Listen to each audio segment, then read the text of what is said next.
Welcome to মডিটা computer centre.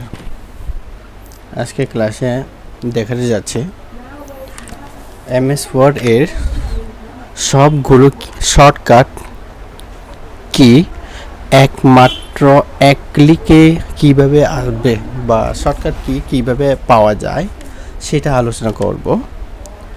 সেটা আলোচনা করতে গেলে প্রথমত আমরা যাচ্ছি এমএস ওয়ার্ড, একটা ফাইল ওপেন করি।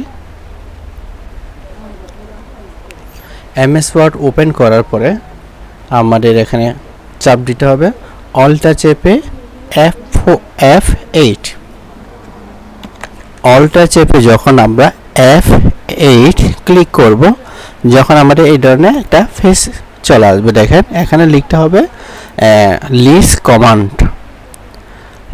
কমান্ড লিখে তারপর রান অপশনে যখন ক্লিক করবেন, ক্লিক করার পরে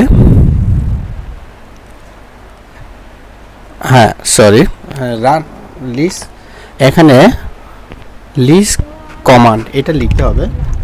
এই যে লিস্ট LISTCOMMANDS, এই যে লিস্ট কমান্ড, এটা লেখার পর রান অপশনে ক্লিক করতে হবে। করে তারপর এখানে কি কারেন্ট কিবোর্ড সেটিং, এখানে ক্লিক করলে সব আমাদের কিবোর্ডের শর্টকাট চলে আসছে। এই যে দেখেন সব কিবোর্ডের শর্টকাট 13টা পাতা আছে। সম্পূর্ণ মাইক্রোসফট এমএস ওয়ার্ডে কিবোর্ডের শর্টকাট আপনি পেয়ে যাচ্ছেন। ওকে, ভিডিও দেখার জন্য ধন্যবাদ। আমার চ্যানেলকে নতুন যদি হয়ে থাকে তাহলে সাবস্ক্রাইব অবশ্যই করবেন নতুন ভিডিও পাওয়ার জন্য। ধন্যবাদ।